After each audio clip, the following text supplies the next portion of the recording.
Abriu o programa falando disso. Foi vítima de racismo em jogo da Libertadores, no Sub-20. O jogo aconteceu no Paraguai.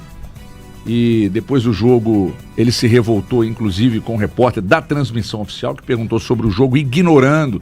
Tem gente despreparada também, com o microfone na mão, né? É impressionante. Não falou nada das ofensas. É assunto em destaque em todos os portais. O Jogo Aberto está começando agora. Nós temos um retorno aqui e o Jogo Aberto tratando do assunto. Olha o depoimento fortíssimo do jogador do Palmeiras, vítima de racismo no Paraguai. Tus sensaciones después de este triunfo? Sua sensação... Não. É sério isso? Vocês não vão perguntar sobre o ato de racismo? Sério comigo? É sério? Até quando a gente vai passar isso? Até quando? Me fala, até quando a gente vai passar isso? O que fizeram comigo foi um crime. Você não vai perguntar isso? Você vai perguntar sobre o jogo mesmo?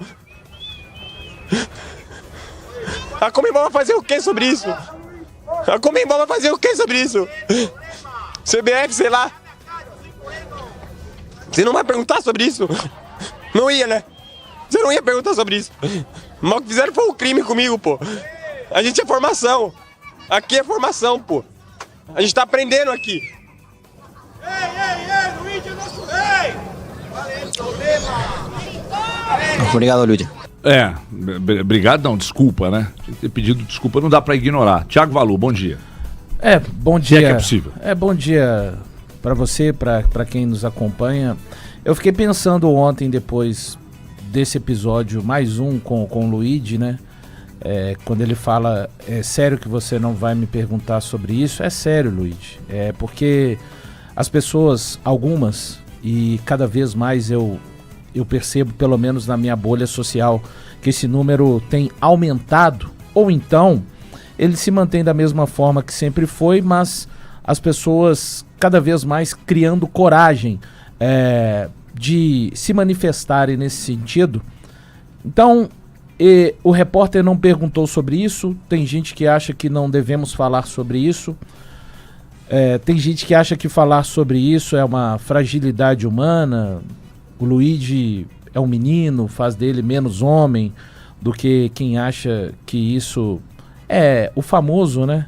Para usar adjetivos hoje utilizados de uma forma bem chula na sociedade, mimimi, lacração. E eu fiquei pensando, esse episódio acontecendo basicamente às vésperas de um Dia Internacional das Mulheres. Quando a gente olha como sociedade um todo, e aí eu não estou pegando só o Brasil, eu acho que a gente melhorou na história, mas até certo ponto eu fiquei pensando, a gente continua melhorando, e eu cheguei à conclusão que a gente parou de melhorar nessa tolerância com a violência racial, na tolerância com a violência contra as mulheres e na tolerância com a questão religiosa. Então, é um problema que vai muito além da Conmebol, a gente já sabe, ela já soltou a nota dela, provavelmente vai existir uma multa, né? E que vai para os cofres dela, ela não usa para nenhum tipo de trabalho educativo. Um monte de gente que não tem pele preta como eu tenho, que não tem a vivência de ter passado episódios no plural, como o Luigi passou, como eu já passei, se sente num lugar de fala, de abrir a boca e ejetar uma série de coisas abjetas a respeito do tema. Se sente à vontade. Então, eu lamento muito que a gente tenha parado no tempo, pelo menos alguns bons anos, com relação a esses temas: racismo, intolerância religiosa e a violência contra a mulher. Cara, ontem eu assisti a esse episódio e eu fiquei assim absolutamente incomodado com a falta de tato do repórter. Falta de tato mesmo. E assim, o ocorrido é absurdo. Absurdo em que ponto? Porque tem gente que normaliza essa situação. E o cara que fez os gestos pro Luigi, ou pelo menos o que eu vi ter feito os gestos pro Luigi, estava acompanhado de uma criança. Uma criança, cara.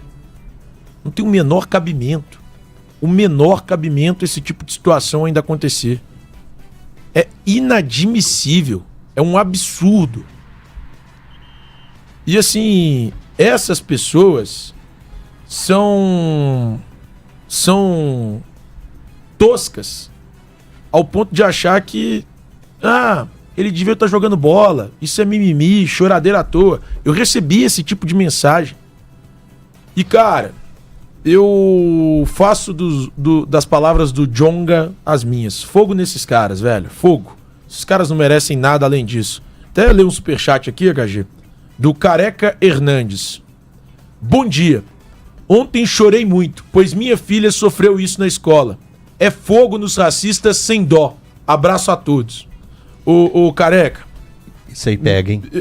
É muito ruim, velho. Isso é muito pega. ruim ler essa mensagem. Que sua filha tenha força e que realmente, fogo nesses caras, velho. Racista é a pior raça que existe no mundo. Esses caras não têm o mínimo de coração, o mínimo de empatia. É um bando de vagabundo.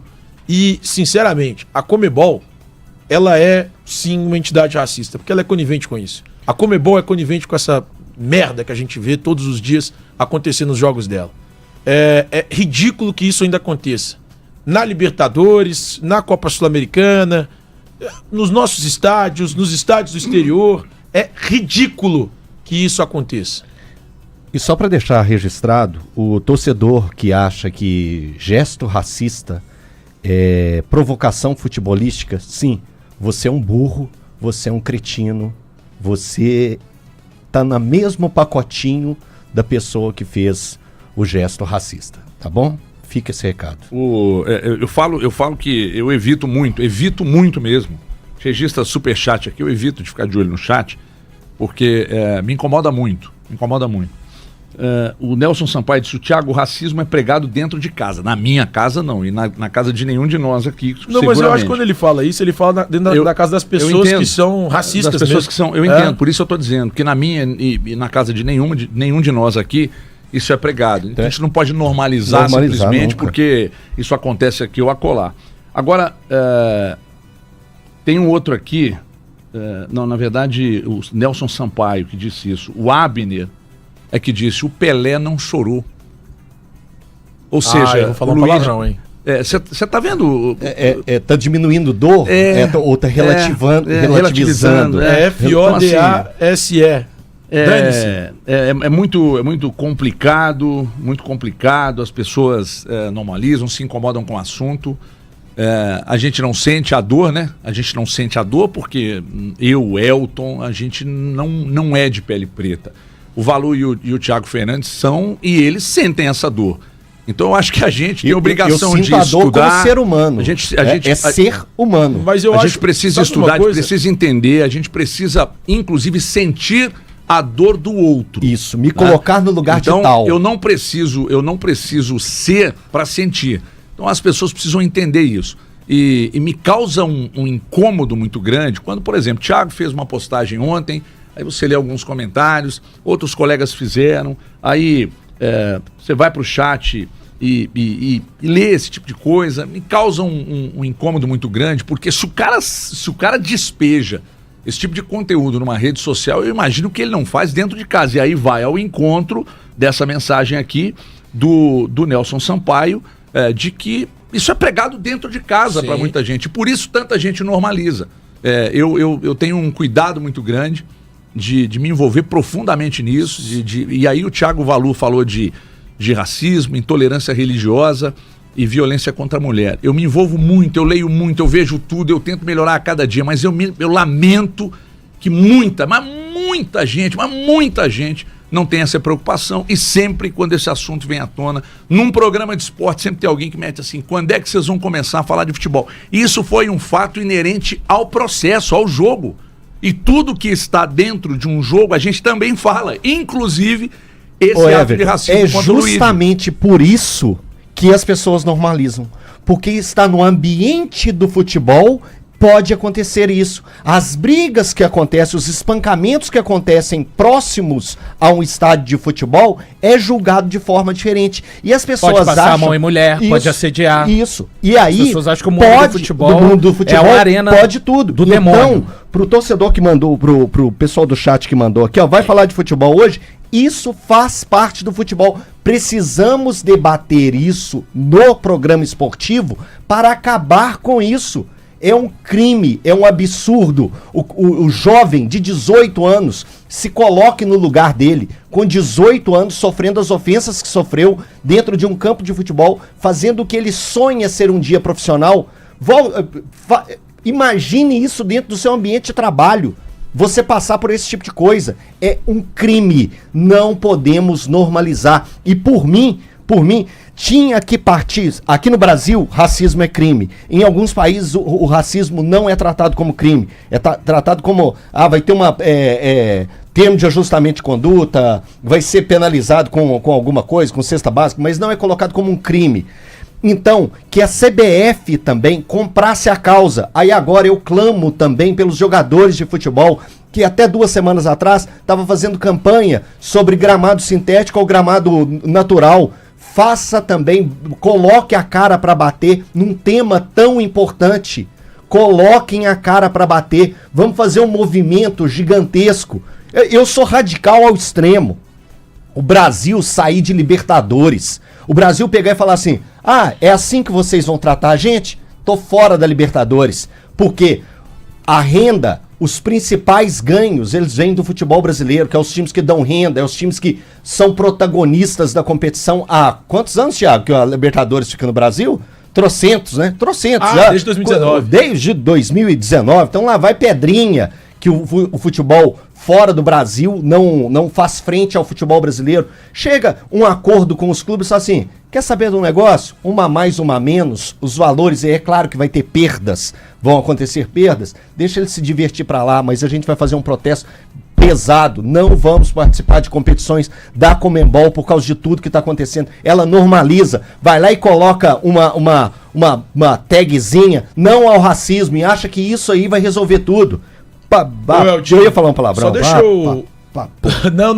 Não termino. Não. Embora merecesse o assunto. Sabe uma coisa que me deixou, assim, muito... Eu não vou dizer feliz nesse caso, mas, assim, muito admirado? A maturidade do garoto. Nossa, incrível. A maturidade dele. Porque eu admito, eu hoje aos 30... Vou fazer 34 esse mês. Mas eu hoje aos 33 ainda, quase 34, eu não sei se eu teria essa maturidade. Eu ia pra cima do cara. Eu tô falando sério. Com 19 eu tenho certeza, eu iria pra cima do cara. Assim, sem pensar 2 vezes. Eu ia enchê-lo de porrada. Mas aos 33, eu acho que eu ainda pudesse ir. De raiva. Eu teria raiva. Ele ficou triste, cara. Genuinamente triste. Eu fiquei impressionado com essa maturidade dele. Porque eu ficaria revoltado. Eu ia pra cima do cara. Eu tô falando sério. Eu ia... Não sei, não consigo responder por mim. Em atos como esse, eu não consigo responder por mim. E, cara, teve uma situação velada, tá? Que aconteceu comigo. Desculpa tomar o tempo agora pra contar um caso pessoal. Não tem que pedir desculpa. Mas eu fui à casa do Bruninho, que é meu compadre. Eu sou padrinho do filho dele, Miguel. E eu cheguei à casa dele e fiquei esperando o Bruno na portaria do prédio dele. E ao lado do carro dele. Típico. E eu tava até no carro do meu pai, que é um baita carro bonzão e tal. Parei o carro lá na esquina e fiquei em frente à portaria do prédio dele. De olho, esperando ele na frente do carro dele, que ele tinha deixado o carro na portaria, em vez de entrar pra garagem do prédio. Passou uma senhora com um cachorro. Ela não parava de me olhar. Ela ficava assim, ó. Olhava pra um lado, olhava pro outro. Aí ela ia até na esquina e ficava só me olhando pra ver o que eu tava fazendo. Aí eu mandei um áudio pra ver se eu deixava ela constrangida. Ô, Bruninho, tem uma senhora aqui tá me encarando. Eu acho que ela tá achando que eu vou roubar o seu carro. Então desce rápido, meu filho. Vambora. Eu já tô E você fica constrangido, cara. Você não fica com raiva na hora. Nesse tipo de situação, você fica constrangido. Eu fiquei com raiva quando aconteceu. Então, eu fiquei absolutamente constrangido. E aí, eu olhei... Até que no final ela chegou... Desculpa. E, velho, sim, sinceramente, eu não desculpo. E saí andando. Essa dor que vocês sentem, vocês A minha conseguem... foi no Anchieta, Thiago. Eu tava esperando a Natália sair de um lugar e uma senhora começou a varrer a rua e me olhar. Varrer a rua e me olhar. Varrer a rua e me olhar. Até que ela atravessou e chegou do lado do meu carro. Perguntou: você tá esperando quem? Eu falei: não lhe devo satisfação. Se você acha que eu sou ladrão, pegue o seu telefone e ligue pra polícia. Eu vou descer do carro pra esperar a polícia. Então é isso, né? Fora você tá passando, tá em ponto de ônibus, quantas vezes você passa, a pessoa abraça a bolsa. Aconteceu comigo uma vez. Eu passei perto da mulher na Rua dos Tamoios à noite, voltando da faculdade. A mulher me viu, abraçou a bolsa. No instante seguinte, cerca de 8 minutos depois, passou um cara branco perto de mim, de boné. Adivinha o que ele fez com a bolsa dela? Roubou. Ela perguntou assim pra mim: você não vai fazer nada? Eu falei: não, eu queria te roubar. Então, são episódios, sabe? Eu tô convencido de que o racismo venceu e continua vencendo todos os dias. Bom, isto posto, a gente vai continuar tratando do assunto aqui sempre que necessário, e é importante os depoimentos aqui do Valu e do Thiago Fernandes, que sentem na pele, literalmente, o que acontece no dia a dia, né, com o povo da pele preta. E o depoimento do Luigi é um depoimento histórico, hein? Se um depoimento desse não mexer com a entidade, aí não sei o que... Aliás, não mexe, né? Eu não sei o que pode mexer, não. Porque foi muito forte, mais uma vez. Isso é destaque geral nos programas que tratam o assunto de forma séria e isenta. Enfim, 11h23.